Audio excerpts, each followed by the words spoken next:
This animated chart shows the population race between the world's two largest nations, culminating in April 2023.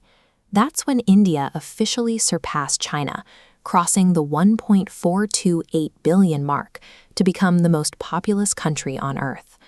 To comprehend what that number actually looks like, you have to look at the edge-to-edge physical density of everyday life. 1 out of every 6 people on the planet currently lives within India's borders. Managing a nation of this size requires a massive administrative apparatus. The government has to track a constantly shifting workforce, thousands of distinct ethnic groups, and citizens speaking 122 different major languages. Gathering this kind of data was nearly impossible when the British attempted the first all-India census in the 1870s. Enumerators tasked with counting the population faced encounters with tigers in dense jungles, while locals hid from them, terrified by rumors that the count was a trick to force them into military labor. The larger problem was a philosophical mismatch. The British colonial administration brought with them Western frameworks of demographics, expecting to neatly categorize everyone onto a strictly defined map. They were trying to apply those strict variables to a highly fluid, diverse society. This census was never a passive recording of life.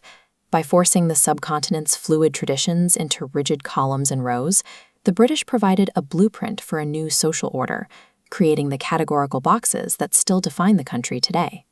This graph illustrates the standard Western expectation for a population, a smooth, linear distribution of ages.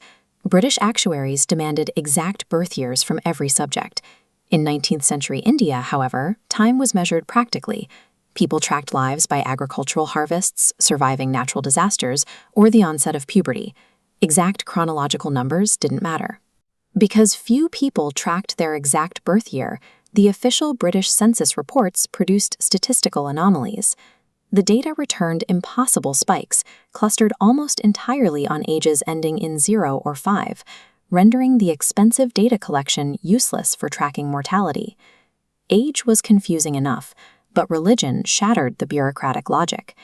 Historically, spiritual identities across the subcontinent were fluid, with shared local traditions overlapping seamlessly between communities. Census takers were baffled by the Koli people in Bombay, who worshipped both Hindu idols and the Christian Holy Trinity. In Gujarat, they found groups who were integrated into Hindu society but followed Muslim religious faith. Faced with this complexity, the colonial government forced everyone to choose a single binary checkbox. They flattened the nuanced reality of Indian life to fit their own administrative ledgers, wiping away centuries of shared cultural practices in the official record. To impose order on this demographic chaos, British administrators turned to ancient Sanskrit texts and began consulting elite Brahmins. Relying strictly on the perspectives of the highest social tier, they divided the entire population into rigid, predefined categories known as varnas. Before the British arrived, caste operated as a flexible system where local groups frequently split apart or fused together depending on their trade. The census took those living relationships and permanently codified them in ink. Once those categories became official law, the incentive structures shifted. The colonial government began using these new census categories to allocate government jobs, determine economic advantages, and grant political representation. Realizing their livelihoods were now tied to a bureaucratic checklist, locals flooded the census authorities with a deluge of petitions, demanding to be upgraded to a higher social status in the official logs. Millions of Indians actively altered their own identities to survive the new system, a sociological process known as Sanskritization. Entirely new unified castes were formed. Geographically separated craftspeople, like carpenters and goldsmiths, successfully lobbied to be grouped together under the single elevated Vishwakarma caste to secure official recognition. By deploying an administrative tool to measure Indian society, the British directly incentivized the population to rewrite itself to fit the required boxes.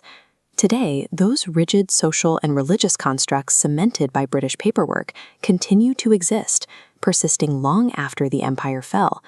Rather than fading away with modernization, caste remains a dominant and politically charged social construct in the country, actively shaping elections, marriages, and economic mobility. And this codified structure is managing a demographic giant that shows no signs of slowing down. Current trajectories project the population will swell to 1.7 billion people by the year 2050. As those numbers climb, the nation is preparing for an internal shift. India's current youth-heavy workforce will eventually transition into an aging society, with the elderly projected to make up 20% of the population by mid-century. Demographics and statistics are never neutral. When a government chooses specific boxes to count its people, those boxes ultimately dictate who those people become.